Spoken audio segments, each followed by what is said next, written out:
我嘅小步出遊系列到而家可以宣布無以為繼。咁又唔係唔再踩，又或者踩少咗，相反近來呢就踩多咗好多。不過唔係大長途，反而多數喺沙田城門河畔徘徊，踩去大圍啊、顯徑啊、去孖橋啊、馬鞍山啊、科學園啊、大埔火車站啊、烏溪沙啊等等。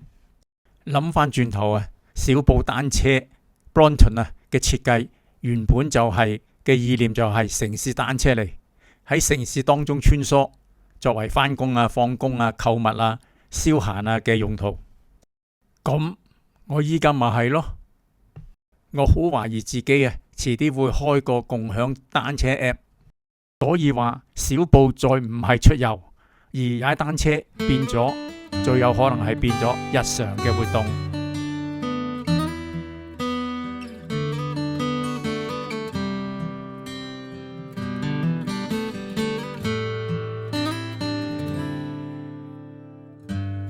不要假設我知道，一切也都是為我而做。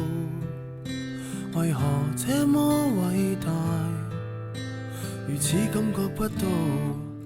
不說一句的愛有多好，只有一次記得實在接觸到，騎着單車的我倆，懷緊貼背的擁抱，難離難捨，想抱緊些。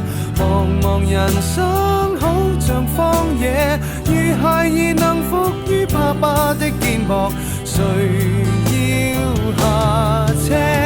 難離難捨，總有一些常情如此不可推卸。任世間再冷酷，想起這單車，還有幸福可借。其實踩單車帶俾我呢有好多童年嘅回憶嘅。我第一架單車係我阿爸喺小學4-5年班嘅時候送俾我嘅。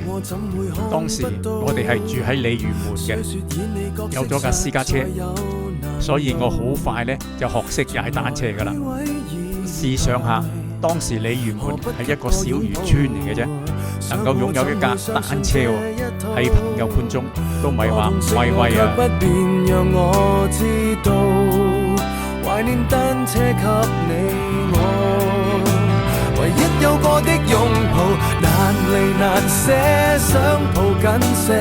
茫茫人生好像荒野，如孩兒能伏於爸爸的肩膊，哪怕遙遙長路多斜。你愛我愛多些，讓我他朝走得堅壯些。你介意和愛護，又靠誰施捨？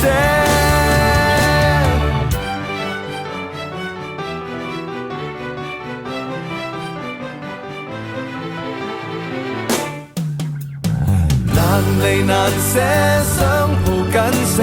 茫茫人生好像荒野，如孩兒能伏於爸爸的肩膊，誰要下車？難離難捨，總有一些常情如此